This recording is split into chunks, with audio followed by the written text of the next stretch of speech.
Alrededor del mundo, la cristiandad siempre ha sostenido que Israel, como Estado político, es el pueblo de Dios. Bueno, lo dicen casi todos, excepto el pueblo católico.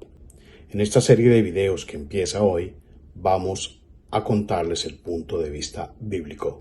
Para entender el problema en la tierra de Israel con sus vecinos de Gaza y con otros pueblos que lo circundan, hay que remontarnos a dónde empieza a la historia del pueblo hebreo. Como premisa hay que entender que la justicia desde el punto de vista de Dios es muy diferente a la justicia como la concibe el ser humano, es muy diferente.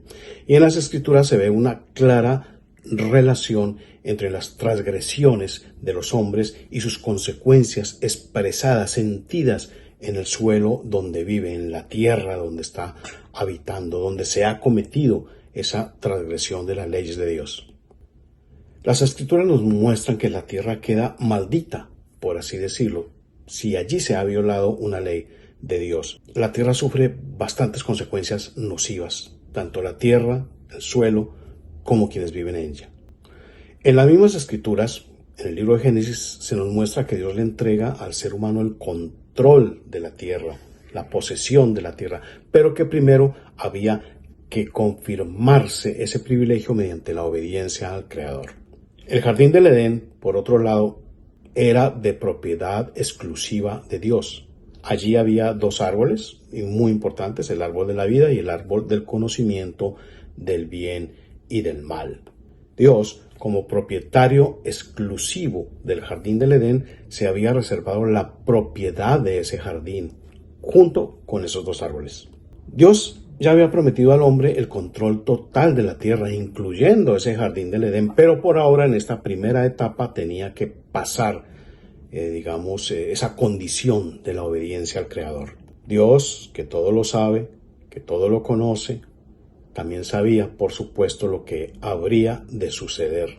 Sabía exactamente el tipo de rebelión que ocurriría allí en ese lugar. Y desde antes, incluso de la creación del hombre, separó un lugar para los rebeldes. Bueno, tal vez muchos dicen, bueno, pero si Dios sabía lo que iba a suceder, ¿para qué los creó? La respuesta es muy simple para alguien que conoce bien las Escrituras, pero les adelanto la razón principal que la cita la misma Biblia.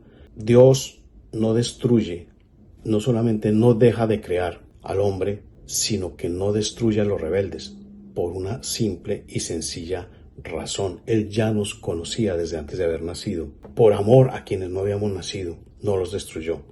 Pero regresemos aquí al tema. Dios se reservó el derecho de propiedad, el título real, el título legal de la tierra en el jardín del Edén. El resto le pertenecía al hombre, ya él había prometido, y a él era al que se la iba a entregar.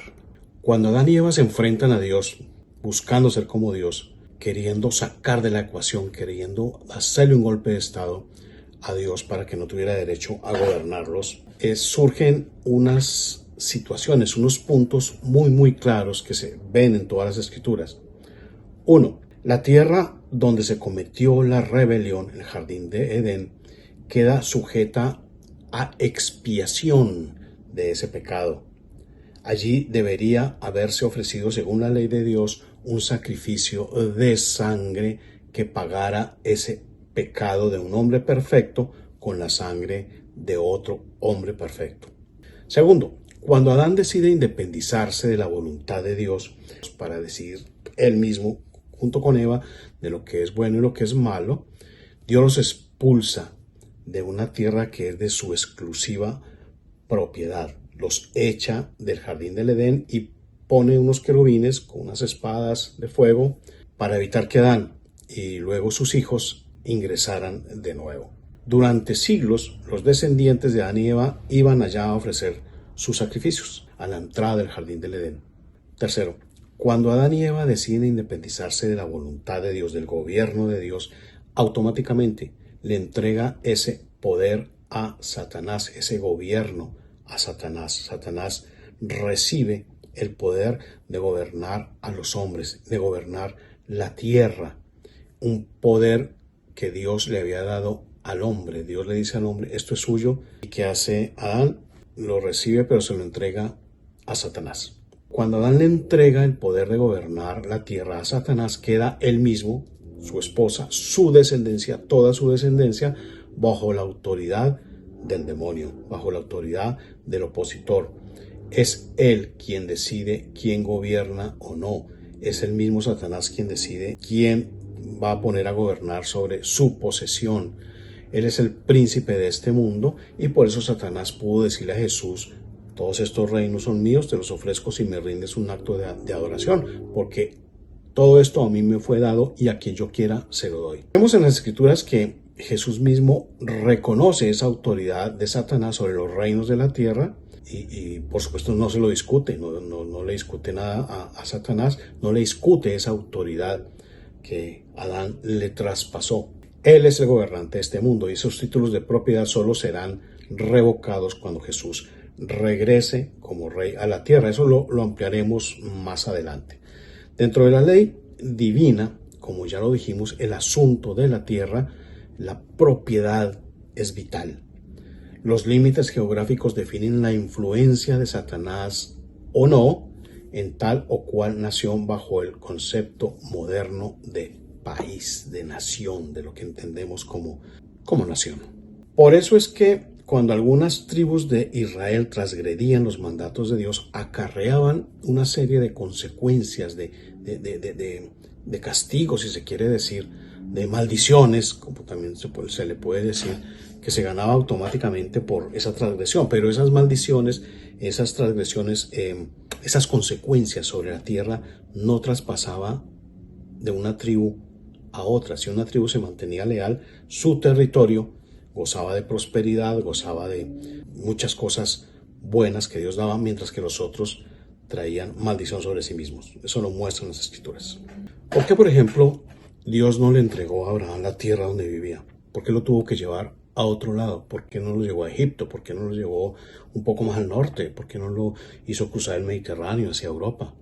En cambio de eso, podemos ir entendiendo la razón por la cual Jehová le ordenó salir a Abraham de Ur de Caldea, lo que es Babilonia, para ir hacia una tierra prometida que le daría a él y a su descendencia en algún momento, incluso después de la muerte y resurrección de Abraham, bajo ciertas condiciones, por supuesto, que garantizarían la posesión de esta tierra para esos descendientes de Abraham.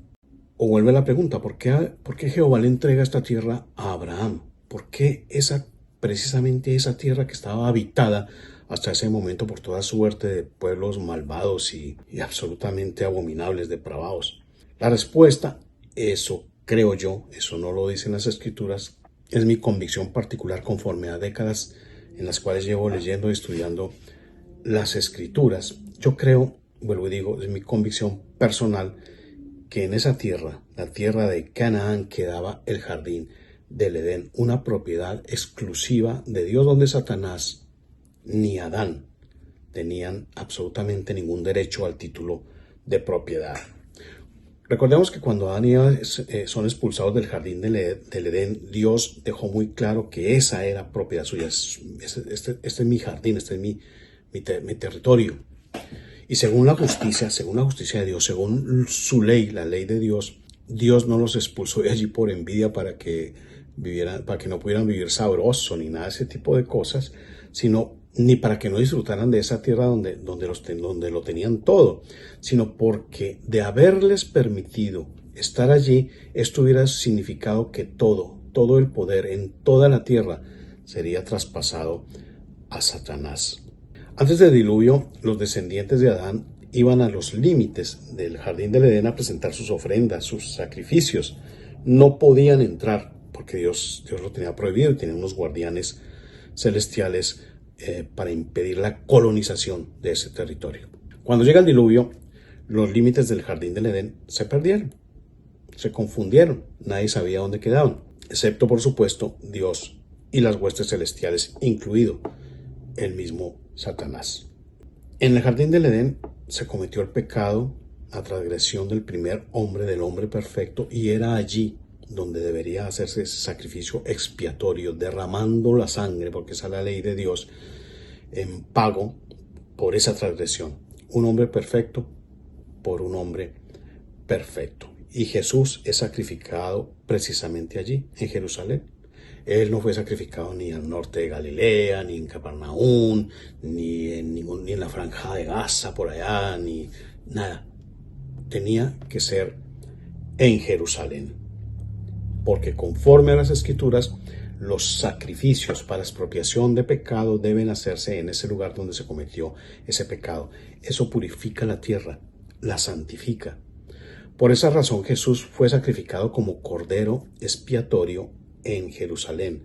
No podría haber sido asesinado en ningún otro lado, porque conforme a la ley, en el lugar de la transgresión se debía hacer la expiación. Adán vendió la herencia dada por Dios a él. Vendió su herencia, incluido todos sus descendientes, entregándolos a Satanás, al enemigo, en ese jardín del Edén. Y es allí, solamente allí, que se debía efectuar el sacrificio para la recompra que nos liberaría a los descendientes de Adán de la esclavitud y el poder de Satanás. Toda la ley apunta a eso.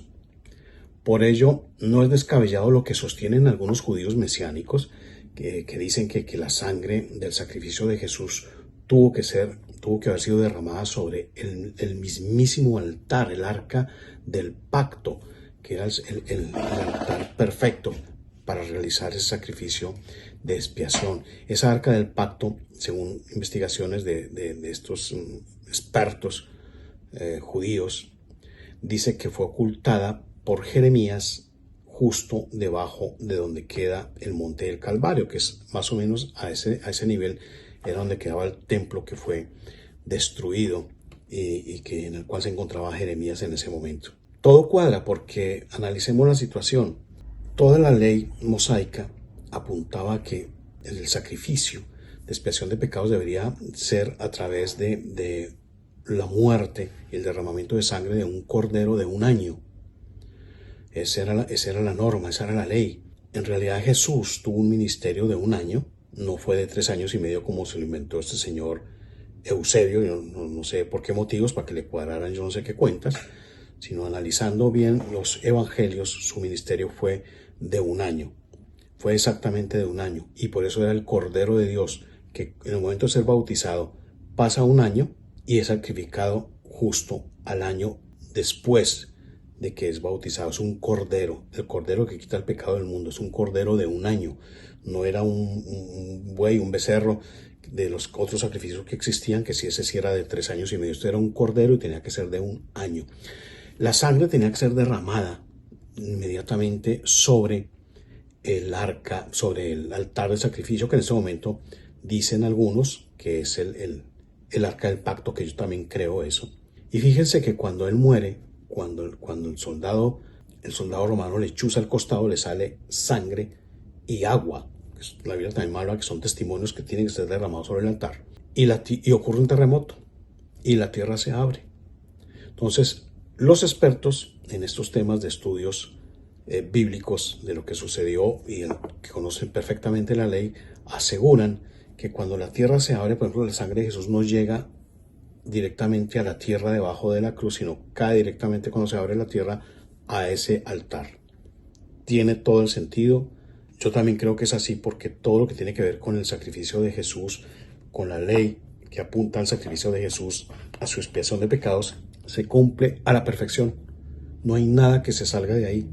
Un cordero de un año, tiene que ser derramada la sangre sobre el altar, etcétera, etcétera. Entonces, es muy factible. Y por eso tenía que morir en Jerusalén. Y por eso Jerusalén siempre fue la ciudad de Dios. Ahí construyen el templo, ahí se guarda el arca del pacto, que nunca ha sido encontrada, que dicen algunos que Jeremías la escondió en algún lugar de esas bóvedas secretas que tenía el templo. Y que cuando fue destruido, que cuando estaba siendo destruido, él alcanzó a esconder el arca del pacto. Esto también nos muestran las escrituras.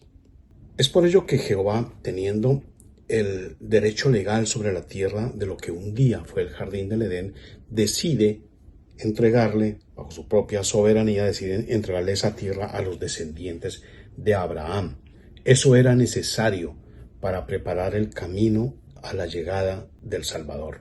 No era un capricho ni una querella tonta entre la lucha entre bien y el mal y nada de esas cosas. Solamente mediante los descendientes de Abraham, el pueblo hebreo, Abraham fue el primer hebreo, hebreo es el que cruza, Abraham es el primero que cruza. Entonces, solamente mediante esos descendientes de Abraham, lo que es el pueblo hebreo, con la instauración de la ley sería posible que Jesús muriera como sacrificio expiatorio para pagar por nuestro rescate.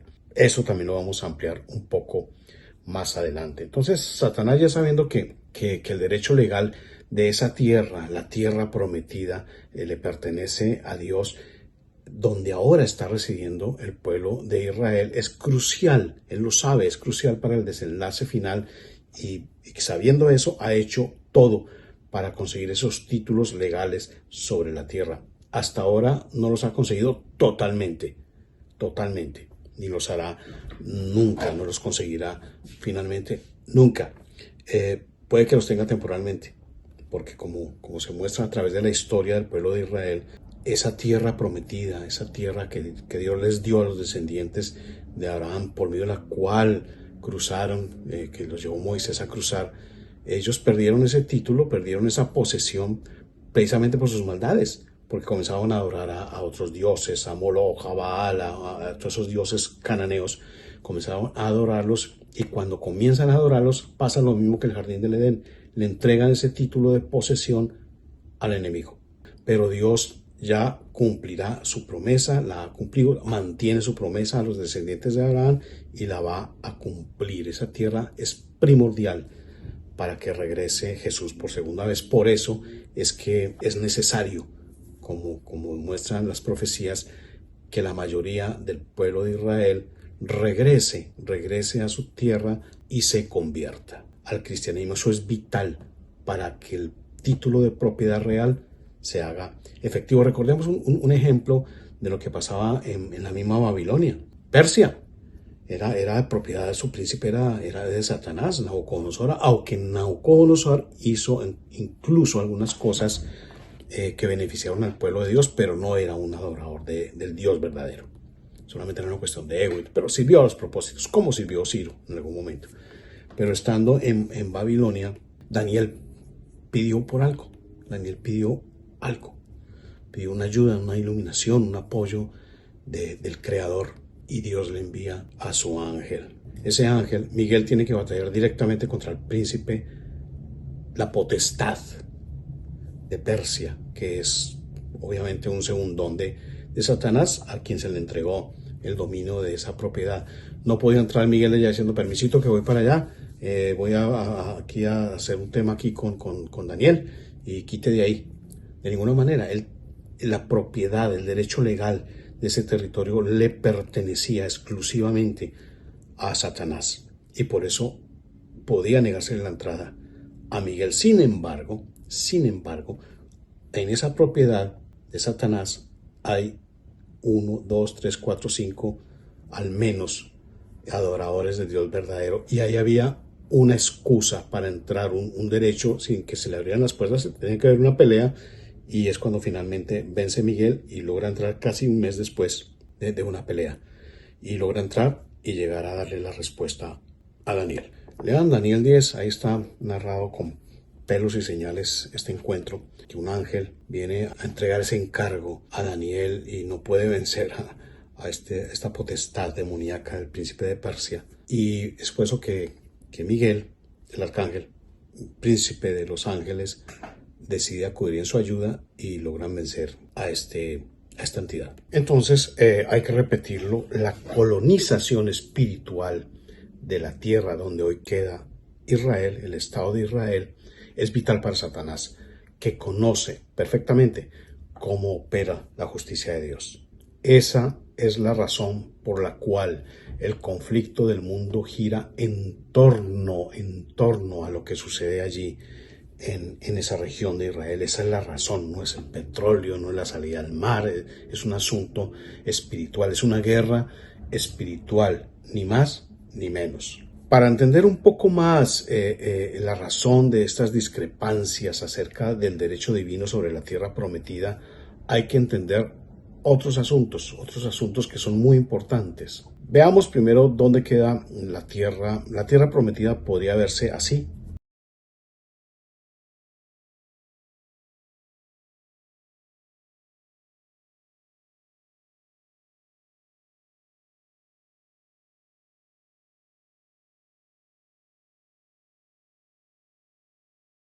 Cuando Dios decidió que ya era tiempo de la entrega de esa tierra prometida a los descendientes de Abraham, Jehová puso condiciones para que esos títulos legales de propiedad se mantuvieran en la nación de Israel.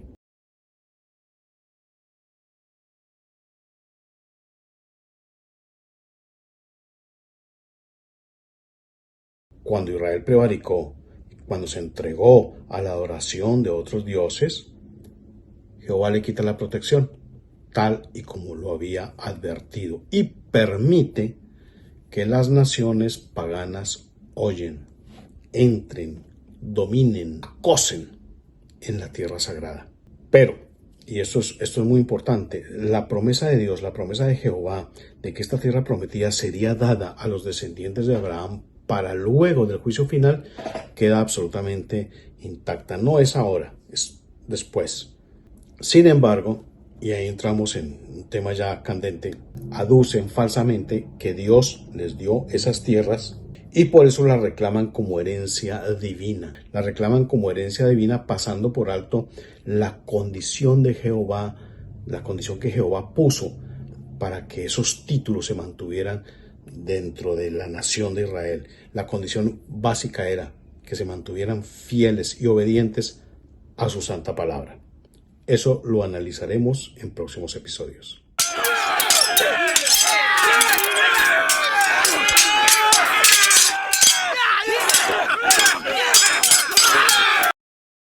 Hola. Recientemente YouTube habilitó la posibilidad de membresías para este canal.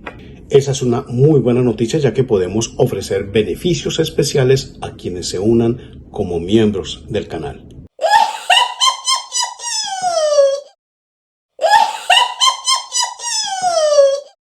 No, de ninguna manera. Los videos seguirán siendo libres porque esa es la razón principal de nuestra misión. Las membresías ayudarán muchísimo a que podamos emitir mucho más material, ya que cada video necesita bastantes horas de preparación, de edición, de producción. Y con su ayuda podremos financiar mejor esta labor.